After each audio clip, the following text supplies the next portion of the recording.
À Seijo, dans la ville de Setagaya, métropole de Tokyo, se trouve un manoir luxueux où résident 7 magnifiques frères et sœurs, entourés de domestiques qui répondent à leurs moindres besoins. Dans la salle à manger, les 2 frères discutent. Arata, 16 ans, demande à son frère Shion comment se trouvait une petite amie. Shion, scotché à son téléphone, lève à peine les yeux et répond quelque chose comme « Comment veux-tu que je sache ?» Arata insiste, il veut savoir comment la relation de Shion avec Yu a commencé. Shion, un peu agacé, dit « Ça s'est fait comme ça, y a pas de formule ». Puis il retourne la question et demande ce qui s'est passé avec la fille avec qui Arata flirtait. Arata explique qu'il lui a juste dit qu'elle était vraiment jolie, rien de bien méchant. Shion lui dit que ça ne le mènera nulle part, qu'il doit se bouger, et lui rappelle qu'en tant que fils de millionnaire et personnage principal d'un anime, il pourrait avoir n'importe qui. Mais Arata, romantique invétéré, attend son âme sœur ou quelque chose comme ça. À ce moment, les sœurs arrivent, le waifu squad. Oka les interrompt, disant qu'ils font honte à la famille. Seiya, avec des stats totalement inventés, affirme que les mecs passent 90% de leur temps à parler des filles. Les 3 autres sœurs balancent aussi quelques commentaires, plus par obligation que par réelle conviction. Oka accuse Arata d'essayer de soutirer des détails croustillants à Shion sur sa relation avec Yu. Arata réfute ces accusations, mais Shion, pour envenimer les choses, ment en disant qu'Arata trouvait que Oka faisait beaucoup plus femme, récemment. Excédé, Oka appelle son chien et lui ordonne de mordre ce qu'il faut pour punir ce pervers en présence de ses sœurs. Sans tarder, le chien bondit sur son postérieur et s'en donna à cœur joie comme s'il avait trouvé de la viande. Alors que notre gars souffre le martyre, les filles ne peuvent s'empêcher de se moquer de lui. Une fois le chien rappelé, Arata tente de se défendre, mais Seiya ramène sur le tapis ce qui s'est passé avec Kotono, la plus jeune. Banri, l'aîné, leur demande d'être plus indulgent avec le petit pervers, vu qu'il est en pleine puberté. Mais Oka réplique que c'est exactement ce genre de pensée qui l'a rendu comme ça. Banri dit que le comportement d'Arata est compréhensible, vu qu'il est entouré de waifus sublimes toute la journée. Seiya intervient et rappelle que les relations amoureuses au sein d'une même famille sont mauvaises pour la descendance, selon les études. Mais Banri, fidèle à son style provocateur, affirme que la science est incapable d'expliquer les caprices du cœur humain.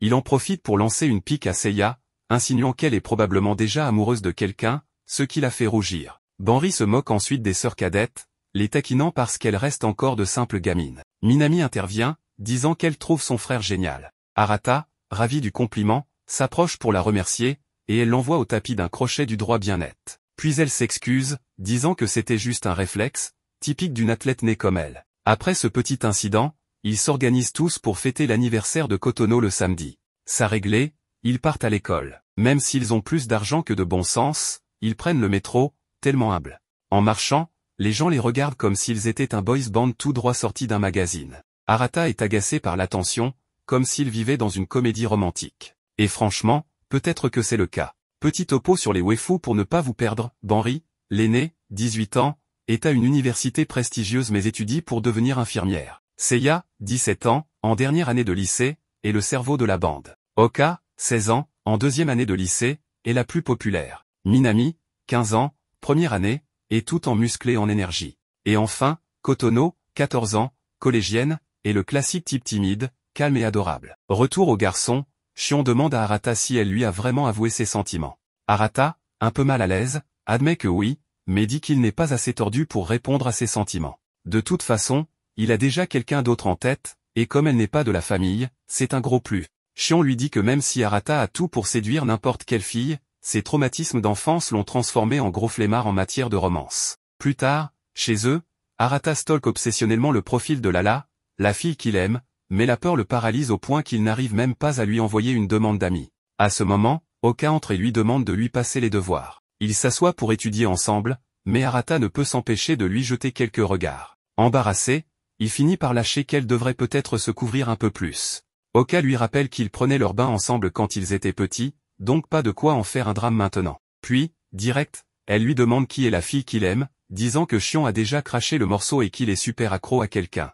Elle insiste pour qu'il se confie, arguant que des jumeaux doivent se soutenir dans ce genre de truc. Arata résiste mais finit par avouer qu'il a dit à Lala qu'elle était jolie. Oka, tout excité, dit qu'elle connaît Lala et peut totalement lui arranger un rencard. Mais Arata l'arrête, disant qu'il ne veut pas de son aide. Oka lui rappelle qu'il est l'héritier de leur père et qu'il devrait au moins faire un effort pour lui. Mais Arata tient bon et dit qu'il le fera à sa façon, c'est-à-dire mater Lala de loin pendant des jours jusqu'à ce qu'elle se sente si mal à l'aise qu'elle finisse par le remarquer. Oka, excédé, explose, bon, eh bien, va te faire voir. J'essaie d'aider comme une personne décente, et toi, tu fais l'idiot. Très bien, reste là tout seul, vierge et pleurnichard, salut, loser. Pendant ce temps, dans la chambre de Kotono, elle regarde une photo de ses frères et sœurs, mais la façon dont elle fixe Arata n'a rien de très fraternel. Puis Arata passe en mode philosophe et se met à divaguer sur le destin, comment tout est déjà écrit, même qui sont tes frères, sœurs et âmes sœurs, ou un truc du genre. Honnêtement, j'ai un peu décroché. Samedi arrive, et tout le monde se prépare pour fêter l'anniversaire de Kotono. Ils descendent dans la salle à manger pendant qu'Arata monologue dans sa tête. Minami rend les écouteurs qu'Oka lui avait prêtés, mais il en manque un. Oka s'énerve et lance, sérieux, je fais quoi avec un seul? Surtout qu'elle les avait prêtés parce que Minami avait perdu les siens, ce qui aurait dû être un signal d'alarme. Arata, voyant l'attention lui échapper, intervient avec un discours de paix, on est frères et sœurs, on ne devrait pas se disputer. Et là, leur père arrive pour le dîner.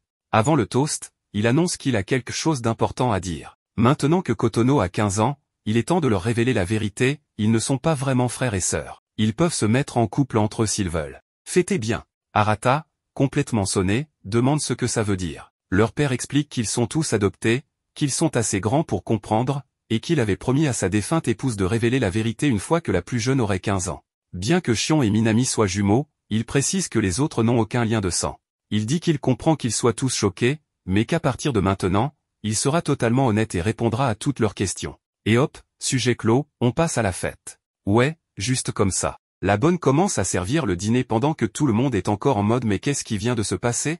Ils ont probablement chanté joyeux anniversaire avec l'énergie émotionnelle d'une thérapie de groupe post-traumatique, mais malheureusement, on ne voit pas ça. Ils finissent le dîner et passent au salon pour prendre le thé ensemble. Banri dit à la bonne de partir, qu'elle prend le relais, car il y a des affaires familiales sérieuses à discuter. La seule qui a bien mangé, c'est Minami, mais c'est son truc, la bouffe. Banri commente que la petite doit tenir l'optimisme de son père, ce à quoi Seiya répond que ça n'a rien à voir avec la génétique, et même si c'était le cas, elle n'est même pas sa fille biologique. Aïe. Oka ajoute que leur père a choisi le pire moment pour lâcher la bombe. Ouais, il aurait au moins pu attendre qu'il coupe le gâteau.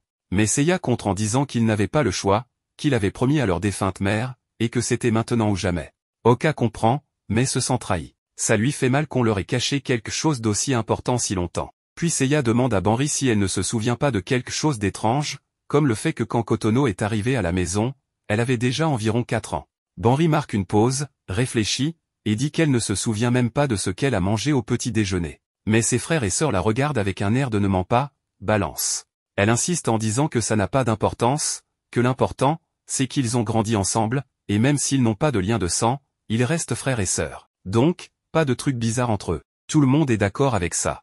Tout le monde, sauf Kotono, qui est clairement accro à son grand frère. Arata va dans sa chambre et commence à réfléchir à tout ce qui vient de se passer. Soudain, on le voit se diriger vers la salle de bain. En arrivant, il voit les sous-vêtements de sa sœur dans le panier à linge, et pour la première fois de sa vie, ça le perturbe plus que d'habitude. Hier, ça ne semblait pas grave, mais aujourd'hui, ils ne sont plus liés par le sang, et ça change les règles du jeu. Pourtant, Arata se répète qu'ils sont sa famille et qu'il ne cédera pas à la tentation. Il se déshabille et entre dans la baignoire, et oh, surprise, quelqu'un est déjà dedans. Et pour rendre ça encore plus perturbant, il s'agit de Kotono, la seule des sœurs plus que prête à ce que les choses deviennent bizarres. Il hurle, se couvre avec une serviette et essaie de sortir en s'excusant 1000 fois. Mais Kotono, calme, l'arrête et lui demande de lui laver le dos, comme il le fait toujours. Ça sonne plus crépi que ça ne devrait. Arata, encore sous le choc, accepte. Il s'assoit derrière elle et commence à lui frotter le dos, se disant qu'il l'a fait 1000 fois et qu'il ne doit pas avoir de pensée tordue. Kotono, totalement détendue, lui dit qu'elle aime comment il lui frotte le dos et qu'elle ne peut pas le faire elle-même parce qu'elle n'est pas très souple. Arata essaie de survivre mentalement à la scène et lui dit de se dépêcher pour rester au chaud, sinon elle va attraper froid. Pendant ce temps, en bas, dans la salle à manger, Oka continue de siroter son thé. On n'a jamais assez de thé quand ton père vient de t'annoncer que tu n'es pas sa fille et que tu peux épouser tes frères et sœurs. Shion s'approche pour parler, et Oka dit qu'elle se sent mal pour Kotono, qui apprend une nouvelle aussi énorme le jour de son anniversaire et si près des examens d'entrée.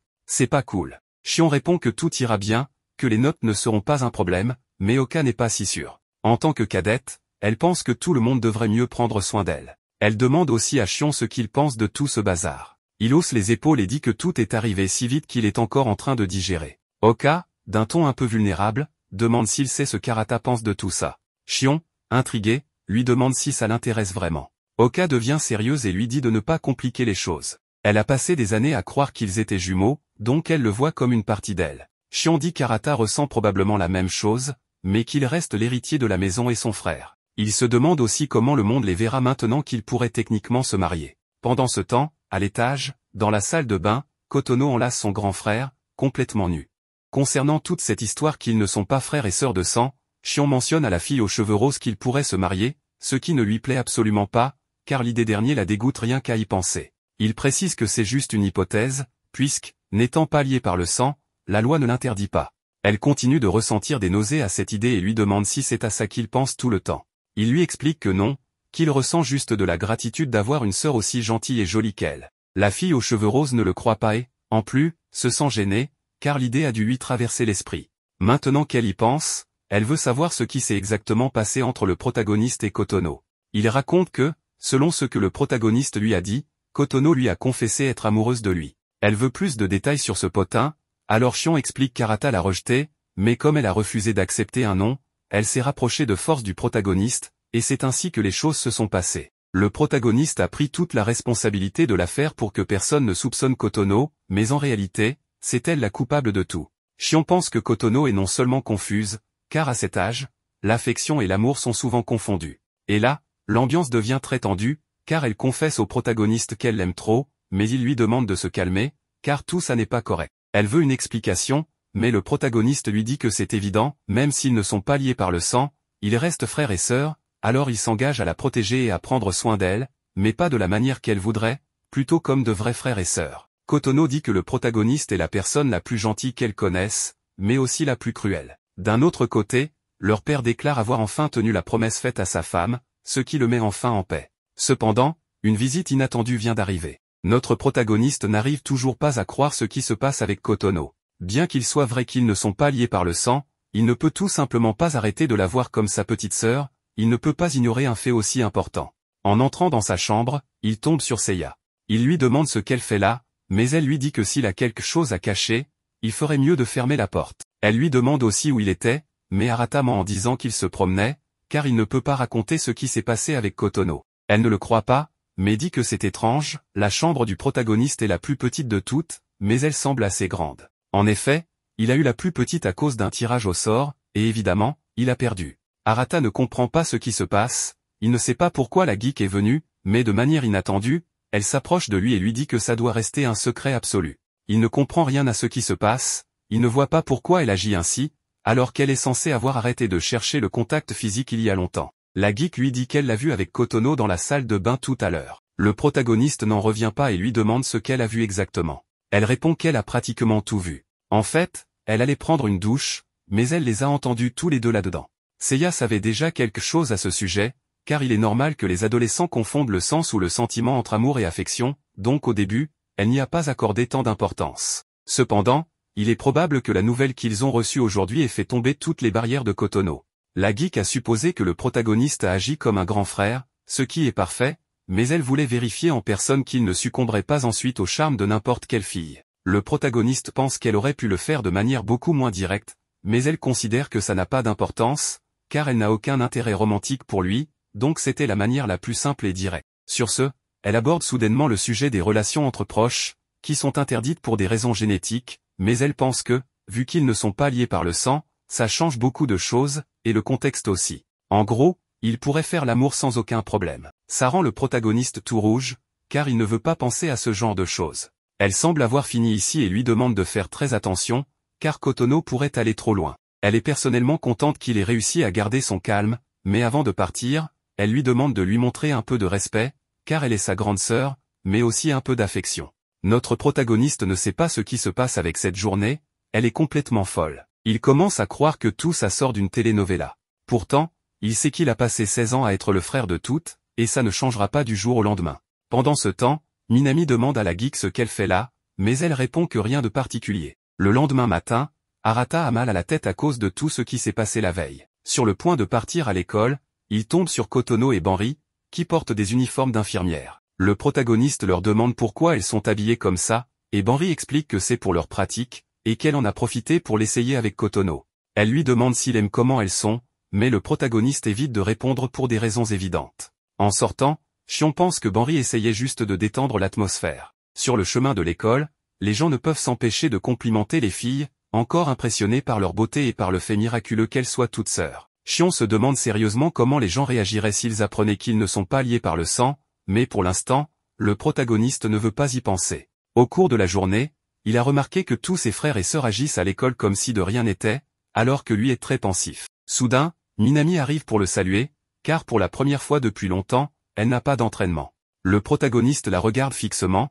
car il sait qu'elle est très joyeuse et insouciante, mais elle lui demande pourquoi il la fixe comme ça. Arata change de sujet en disant qu'il pensait juste à la pression qu'elle doit ressentir de la part de son entraîneur, car elle travaille toujours dur, a gagné plusieurs compétitions et pourrait même aller aux Jeux Olympiques, ce qui est impressionnant. L'athlète dit que oui, elle fait juste ce qu'elle aime le plus. Le protagoniste la félicite, car c'est un grand talent de pouvoir aimer ce à quoi on se consacre. Juste à ce moment-là, un groupe de filles arrive pour demander des autographes et des photos à Minami, car elle est visiblement très populaire. Le protagoniste lui demande qui elles étaient, et il s'avère que ce sont des membres de son fan club, qui apparemment ont vu une photo d'elle avec l'uniforme masculin. Le protagoniste n'en revient pas. Ensuite, Minami lui demande s'il rentre directement à la maison, car si c'est le cas, ils pourraient traîner ensemble. Elle lui dit qu'elle adorerait, mais malheureusement, elle a raté ses examens et a séché l'entraînement pour étudier et se mettre à jour. Le protagoniste n'est pas surpris, car bien qu'elle soit l'une des meilleures athlètes du Japon, ses notes sont désastreuses. Arata dit qu'il la comprend et décide de l'aider un peu avec ça. C'est ainsi qu'il se retrouve dans un endroit qui ressemble à un karaoké, où il lui explique comment utiliser plusieurs formules pour résoudre certains exercices. Ce qu'Arata découvre maintenant, c'est que Minami, de près, est vraiment mignonne et adorable, mais très distraite, car la plupart du temps, elle regarde autre chose au lieu de prêter attention à ses explications. En fait, à l'examen qu'elle a passé, elle s'est trompée sur presque tout. Bien qu'il soit censé étudier, elle insiste pour aller chanter un peu, profitant de l'ambiance, et elle se lance dans une chanson incroyable sur le fait qu'elle est nulle en études. Au moins, elle est honnête. Elle continue de chanter, le protagoniste semble s'amuser, mais il est surpris de voir à quel point elle peut s'amuser avec n'importe quoi. Arata n'a aucun mal à être avec elle, et il semble qu'elle soit celle avec qui il passe le meilleur moment. En sortant, le protagoniste voit la fille qu'il aime, alors il se cache immédiatement. Minami s'en rend compte, mais pour l'instant, elle ne dit rien. De retour à la maison, elle est heureuse de s'être autant amusée, mais le protagoniste n'est pas complètement satisfait, car l'objectif était d'étudier, pas de chanter. Elle change de sujet en disant que ce qui s'est passé la veille était faux. Il lui demande ce qu'elle en pense, et elle répond qu'elle ne voit pas pourquoi leur père leur mentirait. Donc, la question maintenant est, qui sont les parents biologiques de chacun? Pour l'instant, le mieux serait de discuter avec lui pour qu'il leur donne plus de détails. Le protagoniste ne s'attendait pas à une réponse aussi sensée de la part de Minami. Cela dit, elle dit qu'elle s'inquiète pour Kotono,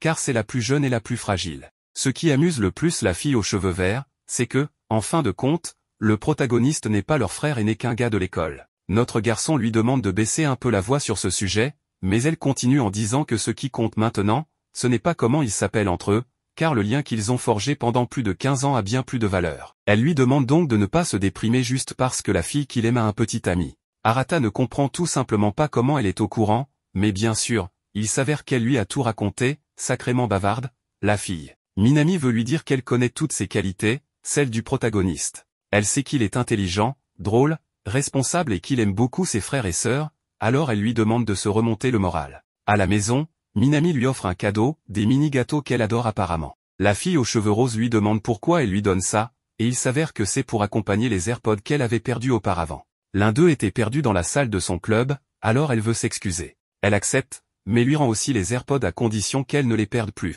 Mais maintenant que tout est réglé, elle lui demande de descendre manger les petits gâteaux avec les autres, car il y en a trop pour elle seule. Le lendemain, alors qu'Arata sort de la salle de bain, il se retrouve nez à nez avec Kotono. Par réflexe, il se met sur la défensive, s'attendant à ce qu'elle se déshabille en une seconde et l'attaque avec un de ses accès absurdes, comme elle nous y a déjà habitués. Mais pas cette fois. Kotono se contente de le regarder, pince les lèvres et part en courant comme un petit fan effrayé. Arata reste figé, plus confus qu'autre chose. Cependant, il pense avoir compris le message, même s'il n'est pas très sûr de ce que c'était. Juste à ce moment-là, elle apparaît, comme toujours sans bruit, et lui demande d'un ton moqueur s'il est en train de faire un monologue intérieur. Elle lui rappelle aussi, qu'il doit maintenant l'appeler Seiya avec un surnom mignon. Précédemment, elle lui avait demandé un surnom affectueux, et Arata n'a aucun problème à lui faire plaisir. Un peu plus sérieusement, la fille lui demande s'il est inquiet pour Kotono. Il répond que non, mais il ne semble pas très convaincu. C'est alors que Minami arrive en bondissant comme si elle avait des ressorts aux pieds. Encore surexcitée par la soirée de jeu, elle lui balance à la figure que le score final était de 15 à 5 en sa faveur, et appelle Arata partenaire, ce qui fait tordre la bouche de Seiya. Ça le dérange, mais il ne sait pas trop pourquoi. Plus tard, à l'école, Arata tombe sur Lala. Avant qu'il ne puisse dire quoi que ce soit, Uka apparaît derrière lui comme un esprit farceur. Elle lui demande pourquoi il ne lui avoue pas simplement ses sentiments. Arata répond que ça ne sert à rien, que Lala a déjà un petit copain. Il a déjà été rejeté sans même avoir essayé. Tant pis. Elle part avec ses amis, toute excitée parce que demain, toute la famille va au parc pour continuer à célébrer l'anniversaire de Kotono. Arata est surpris de voir à quel point sa sœur est aimée et populaire, surtout qu'à la maison, elle ne fait que l'emmerder. Les amis d'Uka jettent un œil à Arata et plaisantent sur le fait de l'épouser. Uka s'énerve et leur dit que son frère est un cochon à main baladeuse. Cependant, de la haine à l'amour, il n'y a qu'un pas, car les insultes constantes qu'elle lançait à son frère se sont transformées en compliments, et sans s'en rendre compte, elle était déjà en train de le flatter. Quand elle s'en rend compte, elle devient rouge comme une tomate et décide de faire comme si elle n'avait rien dit. Le jour suivant, ils arrivent au parc, qui est en gros Disneyland. Minami court embrasser la mascotte lapin comme si elle avait 5 ans. Arata soupire juste. Il se demande si la journée va être comme ça tout du long. Banri leur rappelle qu'ils sont là uniquement pour l'anniversaire de Kotono, mais on ne comprend pas bien ce qu'ils sont censés faire avec ça. Du coup, Kotono reste en arrière comme si personne ne se souvenait que c'est son jour. Les filles commencent à se plaindre qu'elles ont faim. Banri, agacée, dit qu'elle va chercher à manger, mais pas toute seule, alors elle traîne Arata avec elle. Aux autres, elle dit de ne pas bouger, de les attendre. Quand ils reviennent, ils ont tout un tas de trucs, soda, snacks, même des churros, mais il n'y a plus personne. Personne ne les a attendus. Banri fait une tête, et il s'assoit à une table pendant qu'ils essaient de les appeler. Personne ne répond, comme si les téléphones n'existaient pas. Banri hausse les épaules et dit que tant pis, qu'ils n'ont qu'à faire comme s'ils étaient en rencard, parce que bien sûr, c'est tout à fait normal. Arata lui demande ce qu'ils vont faire de la bouffe et aussi de leurs frères et sœurs. Banri répond qu'ils finiront bien par les retrouver un moment ou un autre, et que pour la nourriture, ils mangent ce qu'ils peuvent. Elle dit que ce n'est pas tous les jours qu'elle peut avoir un rencard avec un mec aussi beau que lui. Arata lui rappelle qu'ils sont frères et sœurs, mais Banri dit que personne ici ne le sait, alors qu'est-ce que ça change? Puis elle s'accroche à son bras toute contente et continue à marcher dans le parc. Arata ne peut s'empêcher de remarquer que sa poitrine est bien collée contre lui. Évidemment, Banri s'en rend compte et lui demande s'il est en train de penser à quel point c'est doux. Il l'accuse de le faire exprès, et Banri lui dit que non, qu'elle est juste très bien pourvue, qu'elle n'y peut rien, qu'elle ne peut pas contrôler ça, tant pis. Elle ajoute que c'est peut-être trop pour un vierge comme lui. Et effectivement, Arata n'en peut plus et s'éloigne. Il continue à marcher avec de la distance entre eux. Maintenant Banri rigole et lui dit qu'il devrait se sentir chanceux d'être aux côtés d'une bombe comme elle. Arata se rend compte que c'est vrai, les gens les regardent. En fait, il a déjà entendu dire qu'à la fac, Banri est très populaire, et que parmi toutes les jolies sœurs, c'est elle que les gens préfèrent. Banri le confirme avec fierté et lui balance que s'il se comporte bien en rentrant à la maison, elle le laissera se faire plaisir avec son corps. Au lieu de la remercier pour ce geste, il se fâche et lui dit d'arrêter de se moquer de lui. Ensuite, ils vont à une attraction et le pauvre garçon ne peut pas s'empêcher de mater son fessier tout le trajet. Il est tellement distrait qu'il trébuche et se ridiculise. Banri lui tend la main comme s'il était un petit enfant. Après, il monte sur les montagnes russes. En redescendant, Arata essaie de rappeler ses frères et sœurs. Après un moment, Shion voit enfin les messages et lui répond. Il lui dit qu'ils sont dans la maison des horreurs mais de l'autre côté du parc, donc les retrouver ne va pas être simple. Pendant ce temps, Uka a aussi vu les messages et commence à spéculer. Elle parie que Banri en a profité pour dire à Arata qu'il devrait faire un rencard, et qu'elle est sûrement en train de se foutre de lui en lui frottant les seins chaque fois qu'elle peut. Et tout le monde la croit parce que ça ne paraît pas si absurde que ça. Uka reproche à Arata et Banri d'avoir oublié la fille dont c'est l'anniversaire, mais Seiya dit que c'est en fait eux qui les ont plantés. Bref, comme c'est son anniversaire, il la laisse choisir la prochaine attraction. Dans l'après-midi, Arata et Banri s'assoient pour se reposer. Il essaie de recontacter les autres, mais elle lui dit qu'ils chercheront plus tard. Là, elle a faim et veut se goinfrer. Arata la trouve très mignonne quand elle mange des objets phalliques et se demande ce qu'elle pense de la nouvelle concernant leur père. Il lui pose la question. Banri dit que ça l'a prise par surprise, mais qu'elle ne veut pas être la seule à déprimer à cause de ça, et elle veut savoir comment les autres l'ont pris. Arata ne croit pas devoir lui dire qu'il a failli coucher avec 2 de ses sœurs après avoir appris la nouvelle, alors il se contente de dire qu'il espère qu'ils resteront tous frères et sœurs comme toujours. Banri lui dit qu'il est trop mignon, comme quand il venait vers elle quand il se faisait embêter petit. Elle lui raconte qu'elle avait promis de toujours protéger leur lien fraternel et qu'elle sera toujours là pour aider tout le monde. Arata comprend maintenant pourquoi elle le protégeait autant quand il était môme. Il est temps de chercher les autres, mais une fillette courant avec des sodas trébuche et les boissons volent vers Banri. Arata utilise sa super vitesse pour s'interposer. La petite fille s'excuse pour l'avoir éclaboussée, il lui dit que ce n'est pas grave, lui demande même si elle va bien. Banri essaie de le sécher avec une serviette et lui demande pourquoi il a fait ça. Arata lui répond qu'il veut lui aussi protéger ses frères et sœurs parce qu'il est l'aîné. Ces paroles laissent Banri complètement fondu. Après ça, il retrouve enfin les autres. On lui demande pourquoi il est tout trempé et s'il va bien. Maintenant qu'ils sont tous réunis, ils vont à l'attraction suivante. En marchant, Banri lui demande si elle peut lui tenir la main juste parce qu'elle en a envie. La nuit tombe et les filles s'excitent à cause des lumières du parc comme des mouches. Arata et Shion ont envie d'aller aux toilettes, et c'est le cas pour Kotono aussi qui les accompagne. Seiya en profite pour raconter le potin, tout ce qui s'est passé entre Kotono et Arata. Elle raconte ce qui s'est passé dans la salle de bain, elle l'a surpris en flag, et quand elle a demandé à Arata, il a confirmé que oui, c'était bien ce qu'elle croyait. La gamine a essayé de lui mettre la main dessus. Elle dit qu'elle n'a pas voulu trop y prêter attention pour ne pas causer de problème à la gamine, et qu'elle a vérifié elle-même qu'Arata n'avait rien ressenti à ce moment-là. Uka lui demande comment elle a vérifié, et Seiya dit qu'elle lui est montée dessus, qu'elle a bougé, et que même comme ça, il n'a pas réagi. Cette affirmation surprend les sœurs, et Uka réalise que toutes veulent le croquer. Elle dit qu'elle a fait ça seulement pour éviter de plus gros problèmes. Tout ça au nom de la science. Mais elle voulait aussi son petit surnom mignon. Au final, elles accusent Kotono d'avoir tout provoqué. Elle suppose que ce n'est que la puberté, l'âge des pulsions, comme disent les vieilles, et elle ne pense pas devoir la gronder pour cela. Mieux vaut faire comme si elle ne savait rien. Puisque le ragot est chaud, Uka en rajoute. Elle raconte l'incident précédent, où Kotono a encore mis la main sur Arata, et à l'époque, ils pensaient encore être frères et sœurs. Elle précise toutefois qu'Arata s'est toujours blâmé pour ça. Cela prouve que la gamine est à fond, mais elle pense que ça peut encore être une phase. Seiya dit que c'est possible, mais il faut souligner que maintenant, ils savent qu'ils ne sont pas frères de sang. Cette révélation puissante a libéré la panthère de ses chaînes. Banri insiste pour dire que ce n'est qu'une gamine perdue. Elle raconte qu'elle aussi a eu besoin de temps pour digérer la chose. Elle a demandé à son père d'où elle venait, et apparemment, ils étaient tous orphelins, mais dans son cas à elle, elle ne sait pas qui sont ses vrais parents. Bref, elle décide d'attendre de voir comment les choses évoluent. Tant qu'Arata ne les encourage pas, il n'y a pas de quoi s'inquiéter. Et vous avez vu qu'il n'a jamais profité de la situation avec aucune.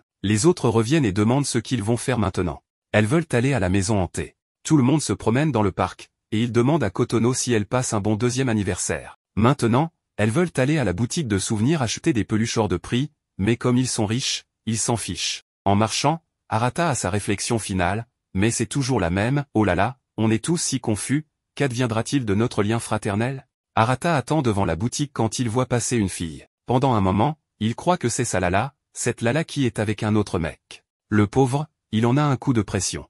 Uka lui demande ce qu'il fait là tout seul, et lui, encore secoué par ce qu'il croit avoir vu, lui répond simplement qu'il ne s'intéresse pas aux peluches. Uka le prend alors par le bras et l'emmène se promener, en lui disant qu'elle doit lui parler. Depuis qu'ils ont appris qu'ils ne sont pas jumeaux, elle se sent bizarre. Elle pense qu'ils doivent en discuter. Mais Arata lui dit de ne pas s'inquiéter, que pour lui, ils sont toujours jumeaux. Elle lui répond que s'il continue à fuir la réalité, il va le regretter, en plus d'allonger inutilement l'intrigue. Elle se souvient avec tendresse qu'il croyait avoir de la télépathie parce qu'il gagnait toujours à pierre-feuille-ciseaux. Arata ne comprend pas où elle veut en venir, alors elle se tourne vers lui et, sérieusement, lui dit qu'elle veut aussi le croquer. Arata se rappelle qu'un jour, dans les toilettes de l'école, Shion demande à Arata s'il a déjà vu ses sœurs comme des filles normales. Arata ne comprend pas cette question, et Shion explique que maintenant qu'ils savent qu'ils ne partagent pas de gènes, ce ne sont que des filles normales avec lesquelles ils sont très proches. Arata lui répond qu'il n'a jamais vu ses sœurs autrement, et il sait que Shion non plus. Shion lui rappelle qu'il a une copine, donc c'est doublement interdit pour lui. Il lui dit aussi qu'il a raconté à Oka ce qui s'est passé entre lui et Kotono. Arata la connaît et sait qu'elle ne l'a probablement pas cru, mais Shion assure que sa jumelle n'est pas aussi pourrie qu'il le pense. Arata réalise alors que sa sœur est une vraie tsundere et se lance dans son discours habituel, peu importe ce qu'on a découvert, on reste des frères et sœurs, et rien ne changera notre relation. Shion lui dit que si quelqu'un à l'école l'apprend, ils ne pourront pas arrêter les rumeurs comme quoi dans cette famille, c'est la pagaille générale. De retour au parc, on voit Oka qui dit à Arata qu'elle l'aime. Oka lui dit qu'elle est fière de lui parce que, même s'ils n'ont plus de lien de sang, il n'a pas profité de la petite Kotono et a réagi comme un parfait grand frère. Sa confession précédente ne voulait donc rien dire,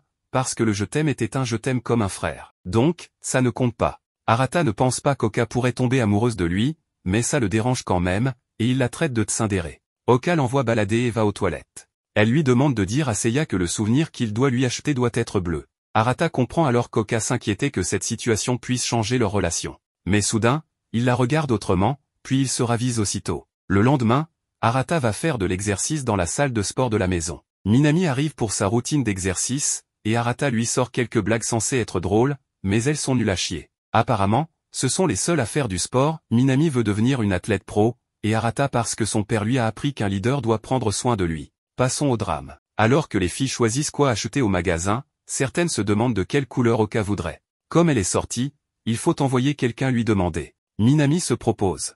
Elle la voit alors en train de parler à Arata et entend Oka lui dire qu'elle l'aime. Elle sait qu'interrompre serait malpoli, alors elle s'éclipse sans se faire remarquer. Maintenant seule avec lui, elle veut lui demander ce qui s'est passé mais ne sait pas comment aborder le sujet. Arata la voit nerveuse et lui demande si elle ne commence pas sa routine. Minami dit oui, patron, et commence à soulever des poids pour se donner du courage. Elle lui demande cache ce qu'il se passe entre lui et Oka. Arata ne comprend pas, Minami panique et dit que ce n'est rien, qu'il oublie. Arata ne veut pas en rester là. Il admet qu'ils se disputent souvent, mais qu'ils se réconcilient toujours. Il comprend que ça puisse inquiéter les autres, mais c'est juste leur relation. Minami est soulagée d'apprendre que tout va relativement bien.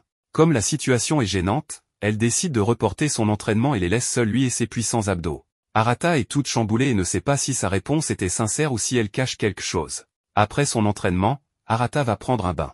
Malgré la taille de la maison, ils n'ont qu'une seule salle de bain.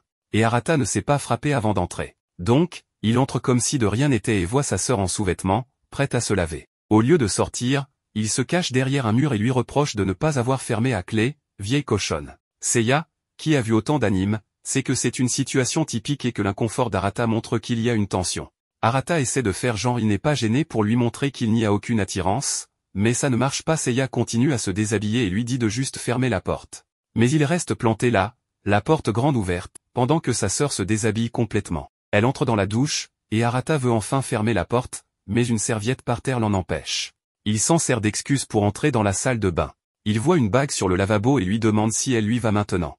Elle dit qu'elle est encore un peu grande, mais qu'elle la porte parce que c'est un souvenir de leur mère. Arata comprend qu'il n'y aura rien d'autre, alors il part. Une fois habillé, Banri entre dans sa chambre. Elle est surprise de voir que tout est en ordre, mais leur père leur a appris à toujours garder leur chambre propre. Banri pensait que ce serait une chambre d'ado typique, avec des posters de filles, des jouets et des chaussettes puantes. Elle fouille son ordi et maintenant Arata panique. Il ne comprend toujours pas ce qu'elle fait là. Mais elle lui demande s'il veut avoir un bon rendez-vous.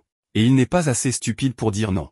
Elle l'emmène dans un magasin de téléphonie pour lui changer son téléphone. Quelle gentille sœur. Ensuite, la vendeuse leur propose 2 modèles, un avec de meilleures caractéristiques et l'autre plus coloré. Comme tout homme sensé, Arata prend celui avec les meilleures caractéristiques. Banri remarque son choix et dit que les téléphones sont comme les petits amis. Arata demande pourquoi. Elle explique que si tu choisis en fonction du design, tu te soucies de l'apparence. Si tu choisis selon les caractéristiques, tu t'intéresses à la personnalité. Heureusement, Arata a bien choisi. Mais il dit que l'apparence compte aussi, car elle aide à supporter les défauts de personnalité. La vendeuse revient avec le téléphone et, en les voyant ensemble, leur propose une promo couple. Arata veut dire la vérité, mais Banri l'enlace et demande le rabais en lui frottant la poitrine dans le dos. Arata avoue qu'ils sont juste frères et sœurs. Voilà quelque chose que la vendeuse n'oubliera pas de sitôt. Après l'achat, il s'arrête pour une glace. Banri prend une glace 3 boules parce qu'apparemment, elle adore les boules. Elle se demande s'ils auraient dû en acheter pour les autres, mais Arata lui dit que ça aurait fondu avant d'arriver. Elle lui demande s'il se souvient d'une grosse dispute qu'ils ont eue enfant à cause de glace. Minami avait pris une glace qui appartenait à Kotono. Elle l'a dénoncé à Oka, qui ne garde jamais rien pour elle, donc elle est allée régler ses comptes avec Minami. L'histoire a dégénéré et les 5 se sont disputés. Kotono, triste, est allée se cacher dans le placard, son endroit favori quand elle est déprimée. D'où son surnom, la fille du placard. Ce qui est encore plus drôle, c'est que Banri a peur de tout ce qui est paranormal, même les faits. Elles se disent que si elles devaient se rappeler toutes leurs disputes, un seul épisode ne suffirait pas. Pour le meilleur ou pour le pire, ce sont tous des frères et sœurs. Banri demande à Arata comment il va ces temps-ci. Il lui demande dans quel sens. Elle veut savoir s'il a des soucis. Il dit que non, il est juste né avec une tête de constipé, donc il a toujours l'air préoccupé. Mais il veut savoir pourquoi elle demande. Elle dit que c'est juste pour papoter, et au cas où son petit frère aurait besoin de se confier. Qu'il sache qu'elle a des seins pour pleurer, enfin, qu'il peut venir lui parler. Ok, dit Arata. Pendant ce temps, à la maison, Kotono regarde les photos de son anniversaire quand elle reçoit un message dans le groupe des sœurs. C'est une photo d'Arata mangeant une glace, le nez plein de glace. Kotono voit la photo et ressent quelque chose en elle. Personne n'insulte ses chouchous. Elle s'apprête à répondre fermez-la, vieille poufiasse, mais se rappelle quelles sont ses sœurs, alors elle choisit la paix. Elle efface le message, soupire et se remet à ses études. Mais elle garde quand même la photo de son doudou. Du bon matériel à utiliser plus tard. Après avoir fini leur glace, Banri demande où Arata compte l'emmener ensuite, mais il reçoit un message et lui dit « Mince, il y a un imprévu ». En observant Seiya de plus près, Arata remarque qu'elle est plus sérieuse et pensive qu'avant. Il s'approche donc d'elle et se rend disponible pour discuter avec la jeune fille, au cas où elle aurait besoin de parler. En voyant cela, elle compare sa générosité à celle d'un prince sur un cheval blanc. Elle profite alors de sa gentillesse pour l'emmener jouer au Twister.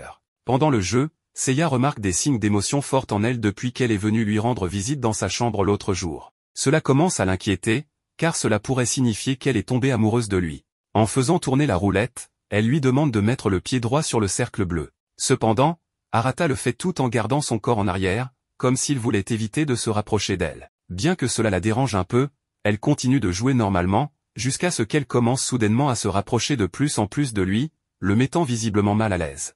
Mais Seiya affirme que cela ne va pas à l'encontre des règles du jeu. Arata la corrige en disant qu'elle viole les règles de l'espace personnel. En le voyant rougir, Seiya dit qu'elle est intéressée à explorer davantage ses émotions chez Arata, pour voir jusqu'où il est capable d'aller avec cela. À mesure que le jeu avance, Arata remarque que le contact entre eux est moins intense que ce qu'il redoutait, ce qui le soulage un peu. Il pense pouvoir se sortir plus facilement de cette situation embarrassante. Cependant, Seiya décide d'être encore plus audacieuse, plaçant son pied plus près de lui et prenant une position très suggestive. Arata crie alors qu'il abandonne le jeu, ce qui fait suspecter à Seiya qu'il était en réalité un peu excité par la position dans laquelle elle se trouvait. Il décide alors de continuer à jouer, pour ne pas donner l'impression qu'il a été troublé. Mais, en reprenant le jeu, Arata doit placer son pied sur un autre cercle bleu, le seul qu'il puisse atteindre étant juste derrière Seiya, ce qui les met dans une position encore plus ambiguë. En observant les expressions d'Arata, Seiya le voit rougir et lui demande pourquoi. Arata ravale ses émotions et continue de jouer, bien qu'il soit très mal à l'aise. Seiya en profite pour expliquer que le plaisir humain est régulé par 3 substances dans le cerveau, la dopamine, liée à la victoire, l'ocytocine, liée à l'amour, et la sérotonine, qui procure un sentiment de calme. Elle explique que les relations entre deux personnes sont généralement dirigées par la dopamine et la passion dans les premiers mois, jusqu'à ce que le couple atteigne l'amour véritable et l'ocytocine, la forme la plus pure de l'amour. Elle en déduit que le passage d'un état à l'autre se fait lorsqu'un certain niveau de confiance est développé, mais ce changement se produit de manière naturelle et soudaine, au point que la science ne parvient pas encore à expliquer ce qu'est vraiment ce sentiment de confiance. Même si tous les humains, y compris Seiya, recherchent le plaisir et le bonheur, elle ne comprend toujours pas très bien ce qu'est le romantisme. Elle se demande alors si elle pourrait commencer à faire confiance à quelqu'un en passant 50 ans à ses côtés ou si cela devrait se développer de manière purement instinctive. Et alors qu'elle se perd dans ses pensées, elle perd la force dans ses muscles et tombe de tout son poids sur Arata, qui la réprimande rapidement en disant qu'elle aurait pu tomber sur le côté. Mais Seiya explique qu'ayant perdu la force musculaire, il ne lui restait plus qu'à tomber sur lui. Cela dit, elle met fin au sujet et affirme que son test a été un succès, car elle n'a ressenti aucune émotion forte pendant l'exercice, seulement de l'effort physique. Même si elle soupçonnait déjà ne rien ressentir pour Arata, elle a voulu faire ce test pour en avoir la certitude. Elle préfère avoir une preuve incontestable plutôt que de rester sceptique sans fondement. Ayant prouvé qu'elle ne ressent rien pour lui, Seiya croit pouvoir désormais étudier pour les examens sans trop de distraction. Elle remercie donc Arata d'avoir accepté de participer à son test, même s'il n'a pas coopéré autant qu'elle l'aurait souhaité. Après qu'elle a quitté la pièce, Arata reste confus face à tout ce qui vient de se passer. Soudain, il se souvient du moment où Seiya lui avait dit qu'ils pouvaient avoir une relation puisqu'ils n'ont jamais été de vrais frères et sœurs. Dès que cette pensée envahit son esprit, Arata pousse un cri désespéré. Oka l'entend hurler comme un fou et vient le voir pour comprendre ce qu'il se passe. Durant leur conversation, elle dit avoir entendu la voix de Seiya dans les parages. Mais Arata détourne la conversation en disant qu'il jouait seul. Profitant du fait qu'il n'a rien à faire, Oka l'invite à jouer à des jeux avec elle. En chemin, il se souvient de quand ils jouaient ensemble enfant. À l'époque, Oka réagissait toujours de manière particulière lorsqu'il la battait. C'est quelque chose qu'il ne voudrait pas revivre. Mais en y repensant, Arata change de sujet dans sa tête et se souvient du jour où Oka lui a dit qu'elle l'aimait, de nulle part. Même si elle avait précisé qu'elle l'aimait comme un frère, Arata n'arrive pas à se faire à cette idée, surtout qu'elle lui a lancé cette phrase alors qu'il n'était pas préparé. Perdu dans ses pensées, Arata s'assoit simplement et commence à jouer, laissant de côté ses réflexions. Durant la partie, il perd plusieurs fois d'affilée contre Oka, car elle a beaucoup progressé depuis leur dernière partie. Soudain, Oka se laisse distraire au point de toucher Arata sans même s'en rendre compte. Lui remarque alors son doux sourire qui exprime son bonheur. Mais il pense qu'il lui a déjà laissé assez de plaisir en la laissant gagner. Il décide donc de jouer sérieusement. Quand Oka perd contre lui, elle se fâche et demande comment il est devenu si fort d'un coup. Arata prétend avoir eu de la chance, mais Oka n'achète pas vraiment cette excuse. Elle décide de faire une pause pour aller aux toilettes, même s'ils sont en pleine partie. Arata ne comprend pas trop, mais elle fait le tour du canapé et commence à l'étrangler en lui disant de se rendre. Il obéit, demandant grâce, mais Oka continue malgré tout. Il se voit alors obligé de la repousser de force. En le faisant, il tombe accidentellement sur elle. Oka, à ce moment-là, commence à le frapper en disant qu'il a utilisé trop de force. Durant cette scène, l'esprit d'Arata est envahi par des pensées étranges. Il se répète alors que, malgré tout, ils sont encore simplement frères et sœurs. Oka lui dit alors qu'il est enfin devenu un homme, mais se détache immédiatement de lui et quitte la pièce, disant qu'elle est fatiguée de jouer. En sortant, elle regrette qu'Arata n'ait pas été plus audacieux et se soit simplement comporté comme un grand frère. Arata, quant à lui, est troublé par la phrase qu'elle a dite lorsqu'il était au-dessus d'elle, sur le fait qu'il soit devenu un homme. Il se dit qu'elle voulait peut-être simplement dire qu'il est passé de garçon à homme. Mais même s'il veut croire ça, il pense qu'il pourrait y avoir un autre sens derrière les propos suggestifs de la jeune fille. En réfléchissant trop à cela, Arata se remet à crier, mais réalise rapidement qu'il ne peut rien faire. Il décide alors d'aller simplement dormir. Le lendemain, Arata est appelé pour discuter avec son père, qui lui demande comment ses frères et sœurs ont réagi à la bombe qu'il a lâchée ce jour-là. Arata dit que tous ont adopté des personnalités différentes depuis. Pendant la conversation, Kanami lui demande s'il a déjà trouvé quelqu'un à épouser. Pendant ce temps, les sœurs regardent un film romantique. À la fin, quand le protagoniste fait sa déclaration à sa prétendante, elles sont toutes émues par la fin. Sauf Oka, qui s'oppose à tout en disant que recevoir une déclaration dans un monde post-apocalyptique comme dans le film serait désastreux. Banri lui demande alors quel serait, selon elle, le contexte idéal pour une déclaration d'amour. Oka répond qu'il faut juste être poli, avoir un bon compte bancaire et être un homme grand. En entendant cela, Seiya conseille à Oka de lire moins de mangas pour éviter d'avoir l'esprit dominé par des idées irréalistes d'un homme idéal. Une fois cette discussion d'adulte terminée, les filles regardent Kotono et remarquent qu'il lui faudra encore du temps avant de penser à tout ça, puisqu'elle est encore à l'école primaire. Soudain, les filles décident d'aller dormir, mais Kotono reste un peu en arrière, puis rejoint les autres. Arrivée près d'elle, Kotono confesse qu'elle aime Arata, ce qui laisse tout le monde confus. Banri tente de calmer la situation en disant que Kotono aime beaucoup Arata, mais sans intention romantique. Mais Kotono affirme clairement qu'elle l'aime comme un homme. Et comme ils ne sont pas liés par le sang, elle pense toujours à sortir avec lui, car légalement, il n'y aurait aucun problème. Elle déclare même voir toutes ses sœurs comme des rivales dans son amour pour Arata. Elle dit avoir été heureuse d'apprendre qu'ils n'étaient pas de vrais frères et sœurs, car cela ouvre la porte à une relation avec lui. Pendant ce temps, Arata continue de fixer Kanami après sa question embarrassante. Il coupe alors court et lui demande pourquoi il a épousé leur mère. Kanami va droit au but en disant qu'il l'a d'abord trouvée belle. Durant la conversation, Arata revient sur la confession que Kanami a faite à tous les enfants, et suppose qu'il devait avoir une raison de le faire à ce moment-là. Mais malgré tout, Arata pense qu'ils ne s'habitueront jamais à cette situation, bien qu'il soit fier d'être l'aîné de la famille Shunji. Il affirme donc qu'il fera tout pour protéger le bonheur de ses frères et sœurs. Après la scène intense, on retrouve le protagoniste en train de faire de l'exercice. Pendant ce temps, toutes les autres filles aux cheveux colorés ne peuvent s'empêcher de penser à ce que Kotono a dit. Après tout, elles n'auraient jamais imaginé que leur sœur la plus calme exprime aussi clairement ses véritables sentiments envers Arata.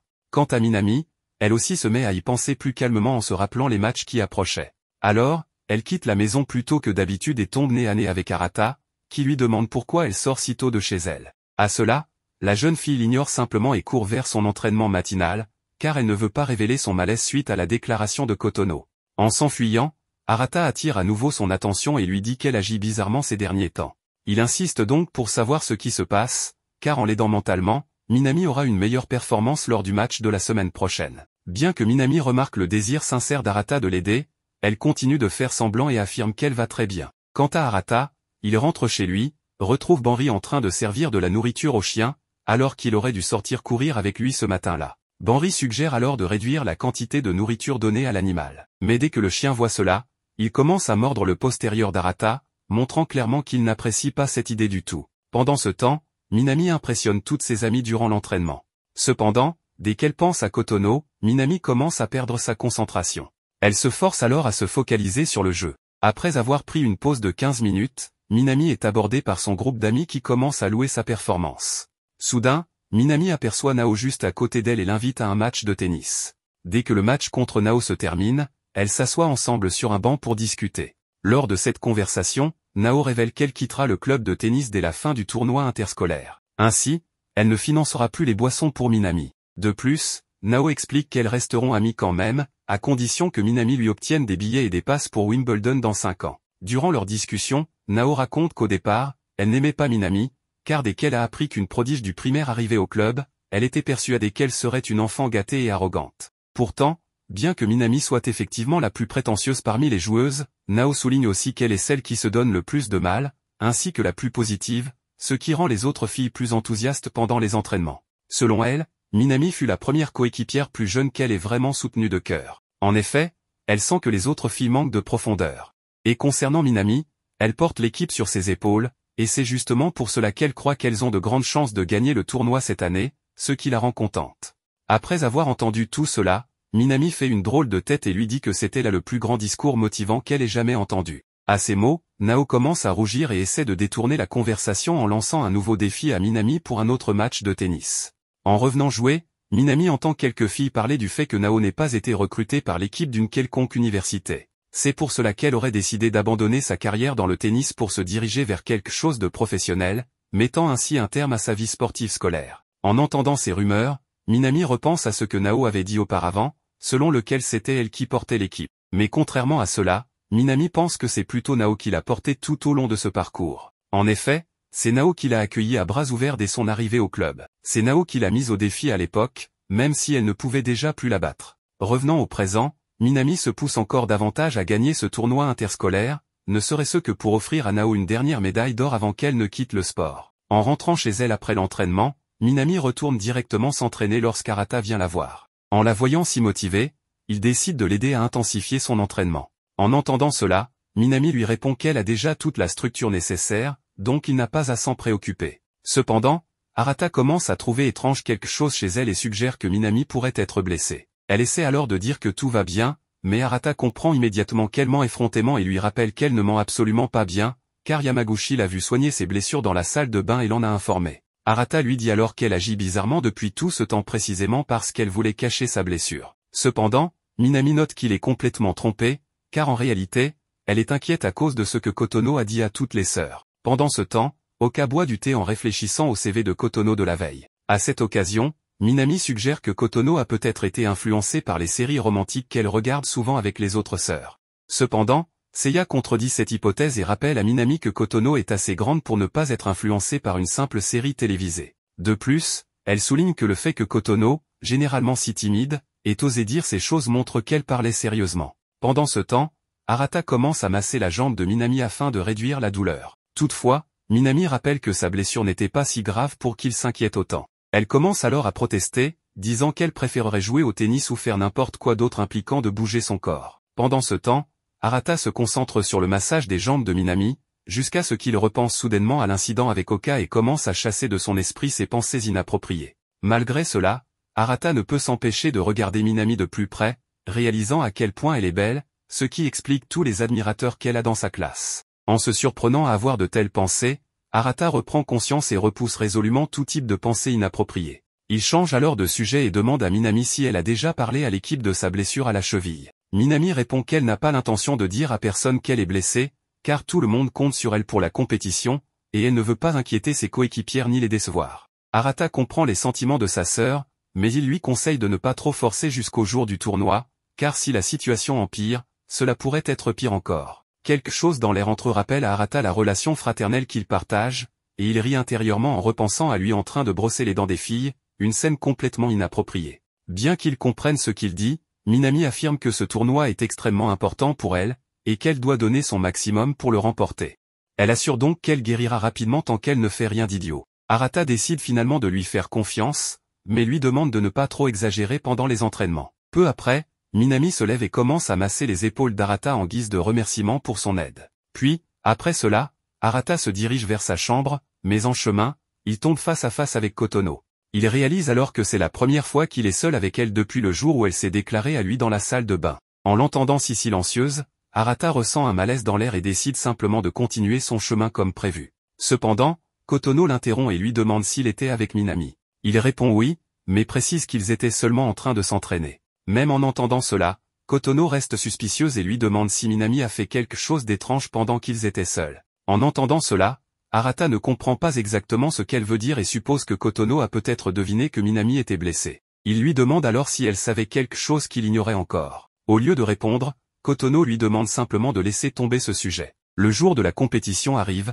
et Minami participe comme prévu. Durant le jeu, elle repense à Nao et se promet de ne pas laisser sa carrière se terminer par une défaite et de la frustration. car Minami veut remercier Nao de lui avoir fait redécouvrir sa passion pour le tennis. Elle bat finalement sa première adversaire, offrant la victoire à l'école Seijo. Il passe donc en demi-finale du tournoi. Après le match, Minami est félicitée par toutes les filles de sa classe qui complimentent ses services. À leur tour, elle la remercie pour sa performance exceptionnelle. Minami répond que c'est toute l'équipe qui a gagné, et pas seulement elle. Après cela, les filles quittent les lieux, et Minami commence à rentrer chez elle, mais elle sent soudain une douleur à la cheville. Une fois arrivée à la maison, elle reçoit à nouveau un massage des mains d'Arata, toujours inquiet pour sa blessure. Cependant, Minami fait semblant et dit qu'elle ne s'est jamais sentie aussi bien. De plus, elle ajoute que l'entraîneur Matsubara lui présentera bientôt un coach personnel. En entendant cela, Arata lui répond qu'elle n'a pas besoin de 2 entraîneurs, plaisantant en disant qu'il va donc démissionner. Minami le remercie alors pour l'aide qu'il lui a apportée ces derniers jours. Arata dit se sentir plus soulagé maintenant qu'il sait qu'elle recevra des soins professionnels, contrairement à lui, qui n'est qu'un frère inquiet. Le jour de la finale du tournoi interscolaire arrive. Arata se lève tôt pour aller courir, mais avant de partir, il cherche Minami et découvre qu'elle n'est pas à la maison. Il suppose alors qu'elle est simplement partie plus tôt s'entraîner. Cependant, il remarque que les chaussures de tennis de Minami sont toujours à l'entrée, ce qui signifie qu'elle n'est pas sortie pour s'entraîner. Les autres arrivent aussi et disent qu'elles ne l'ont pas vue non plus. Pareil pour Shion, qui ne l'a pas vue, et avec ça, toute la famille est en alerte. La recherche de Minami n'a pas porté ses fruits, et l'inquiétude de tout le monde est devenue palpable. Mais, comme surgit de nulle part, la voilà qui réapparaît, l'air de rien, demandant ce qui ne va pas. On lui demande où elle était passée, et elle répond qu'elle est simplement allée au magasin. Le protagoniste n'en revient pas, elle était censée partir à 7 heures du matin pour la finale. Minami explique qu'il n'y a pas besoin de s'inquiéter, que les remplaçantes doivent être présentes à l'heure du match. Oka lui demande si elle ne va pas jouer, mais la fille aux cheveux verts préfère s'éclipser, en disant qu'ils n'ont pas à s'en faire. Tout le monde se demande ce qui lui arrive. Shion n'en sait rien, et Arata se questionne sur un possible lien avec sa blessure. Il y a peu, elle semblait motivée, et maintenant, elle a l'air complètement déprimée. Arata décide d'aller lui parler, mais il se retrouve face à une situation troublante. Ne comprenant pas ce qui se passe, il lui demande ce qu'il en est de son match en finale. Minami le remercie pour son inquiétude et explique qu'on a finalement découvert sa blessure. C'est pourquoi une remplaçante jouera à sa place. Il s'avère que c'est la capitaine qui l'a remarqué, voyant qu'elle ménageait beaucoup son cheville. On lui a conseillé de privilégier sa récupération, car après tout, elle a une longue carrière professionnelle devant elle. Arata veut savoir si cela lui convient, étant donné qu'elle avait dit vouloir voir quelqu'un partir avec une victoire. Avec un grand sourire, Minami répond que c'est la vie, avec une blessure, elle ne peut pas jouer. Le protagoniste comprend, espère que tout ira bien, mais trouve étrange qu'elle agisse comme si de rien n'était, alors qu'hier encore, elle était débordante d'enthousiasme. Ça n'a aucun sens.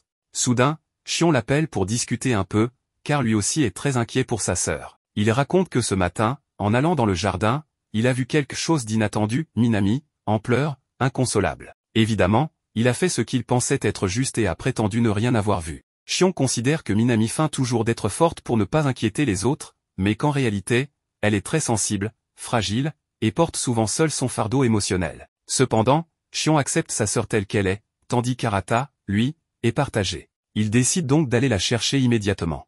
Elle a clairement pleuré, mais le protagoniste ne s'embarrasse pas de détour et lui dit d'aller là où elle doit être, tout de suite. En sortant de la maison, il voit que tous ses frères et sœurs sont déjà dans la camionnette, prêts à l'emmener à la finale. Sur la route, l'ambiance est tendue, ils sont en retard, et il ne reste que 20 minutes avant le début du match. La conductrice, stressée à bloc, souffre le plus de la situation. Minami ne sait pas quoi faire. Elle a accepté de venir, mais elle doute que jouer soit une bonne idée. Nao et son propre entraîneur lui ont dit qu'elle ne devait pas jouer. À ce moment-là, Minami crie qu'elle peut le faire, qu'elle veut le faire, car elle admire beaucoup Nao et souhaite qu'elle quitte le sport avec une belle victoire en finale. Elle l'enlace, la remercie, mais lui demande d'être réaliste et de prioriser son bien-être. Bien sûr, les larmes coulent. Arata lui dit qu'il ne sait pas encore ce qui est juste, si la laisser jouer est une bonne idée, mais il veut au moins qu'elle promette de se retirer immédiatement si les choses empirent pendant le match, et qu'elle arrête de mentir, à lui comme à elle-même. La situation à la finale ne semble pas bien se passer, et pour ne rien arranger, ils sont coincés dans des embouteillages dignes d'une grande ville. Tout le monde est stressé et demande au protagoniste ce qu'il doit faire. Marcher n'a pas de sens à cause de la blessure, et il n'arriverait pas à temps. Kotono remarque des vélos en location, parfaits pour l'occasion. Le problème, c'est qu'il faut un compte pour les louer, mais la NER en a déjà un, ce qui ne surprend personne pour une raison obscure. Arata prend Minami avec lui pour partir au plus vite, et Shion lui donne son équipement, indispensable pour le match. Les deux se mettent enfin en route, pendant que la situation pour l'école de Minami empire. Même Nao dit aux filles qu'elle les remercie pour leurs efforts, mais qu'il n'y a plus grand-chose à faire. Arata pédale à fond pour arriver à temps, au point qu'on dirait qu'il va s'évanouir. Minami lui demande pourquoi il fait tout ça pour elle, mais le protagoniste, à bout de souffle, peine à se concentrer. Malgré tout, il lui demande si elle se souvient du jour de la fête des mères à l'école, quand les professeurs ont eu l'idée de faire écrire des lettres de gratitude à leur mère. Certains enfants ont écrit qu'elle leur manquait ou qu'ils auraient aimé la connaître. Oka a pleuré et n'a rien écrit, mais ce que Minami a écrit était incroyable. Elle a littéralement écrit « Tu n'es pas là, mais ça nous a beaucoup rapprochés en tant que frères et sœurs, alors merci ». À ce moment-là, Arata n'avait pas vu les choses ainsi, et c'est là qu'il a compris que Minami était essentielle pour les autres. Elle a toujours été souriante, joyeuse, même dans les pires circonstances. À l'époque, il pensait qu'elle était une tête en l'air, mais il a fini par comprendre que non. En la voyant s'entraîner jour après jour, il a réalisé qu'elle était un prodige, une personne qui ne se contentait pas, mais qui aimait l'optimisme et les défis. C'est pourquoi il la respecte plus que quiconque. Il espère que tout cet effort sera récompensé, mais aussi qu'elle ne se surmènera pas trop cette fois, car cela pourrait mal tourner. Retour à Nao, elle fait un travail remarquable, réduisant l'écart entre les deux équipes. Il y a encore une chance de gagner, mais à voir son visage, on sent qu'elle n'a pas confiance en la remplaçante. De manière totalement inattendue, Minami arrive, ou plutôt, c'est le protagoniste qui se penche pour supplier Nao de la laisser jouer. Pas seulement parce qu'elle le veut, mais parce qu'elle le mérite. Elle mérite de conclure ce match si important pour elle, pour ce qui le représente dans son cœur. Nao lui demande si elle est vraiment capable de jouer, et elle répond que oui. Comme l'entraîneur n'est pas convaincu, c'est Nao qui insiste pour qu'on donne une chance à Minami. Voyant sa détermination, il accepte de la laisser jouer. Les autres sont arrivés sur place et se dirigent vers les cours de tennis le plus vite possible. Le duel est sur le point de commencer. Minami ressent une immense pression, mais ses frères et sœurs lui font savoir qu'ils la soutiennent depuis les gradins, même si la juge du match leur demande de se taire. Le match commence enfin, et à plusieurs reprises, on peut voir que l'écart de niveau entre Minami et son adversaire est énorme. La pauvre n'a aucune chance de gagner. À un moment, Minami ressent une douleur intense à la cheville, mais cela ne l'empêche pas de donner tout ce qu'elle a. Et c'est ainsi qu'elle remporte le match avec une large avance, ou du moins, ça aurait été la fin parfaite. En réalité, elle a perdu le match. Aussi surréaliste que cela puisse paraître, elle a fini par perdre. Elle dit à ses coéquipières qu'elles ont le droit d'être en colère, car elle a perdu le match le plus important, ce qui est pathétique. Elle dit aussi à Nao que si elle veut la frapper pour avoir perdu, qu'elle le fasse maintenant. Mais Nao la remercie pour tout l'effort qu'elle a fourni, car sans elle, elle n'aurait pas atteint la finale. Et aujourd'hui, elle a joué blessée, ce qui est admirable. De la part de toute l'équipe, elle veut lui exprimer sa gratitude. Pour l'instant, il ne reste qu'à espérer que jouer ce match n'aura pas de conséquences sur sa santé à l'avenir. Toutes les filles la remercient de leur avoir permis de rêver grand, et bien sûr, la pauvre Minami ne tarde pas à se sentir mal. Oka se demande si Minami rentrera avec eux en voiture, et Seiya pense qu'elle pourrait rentrer avec l'équipe dans le bus de l'école. Shion estime qu'il ne devrait pas la laisser seule après ce qui s'est passé. Banri est convaincu que ce n'était pas la faute de Minami, et que la juge s'est constamment trompée. Le protagoniste la trouve alors qu'elle marche seule et s'approche d'elle. Il lui dit qu'il l'attende pour rentrer, mais elle fixe le vide. Lorsqu'elle sort de sa torpeur, elle admet qu'elle se sent stupide d'avoir perdu après avoir prétendu qu'elle pouvait y arriver. Elle regrette profondément d'avoir échoué après tout ce qu'Arata a fait pour l'aider. Elle sait qu'elle a eu tort, qu'elle aurait dû prévoir qu'en étant blessée, elle perdrait forcément. Pire encore, elle trouve que son équipe a été cruelle en la remerciant malgré sa défaite.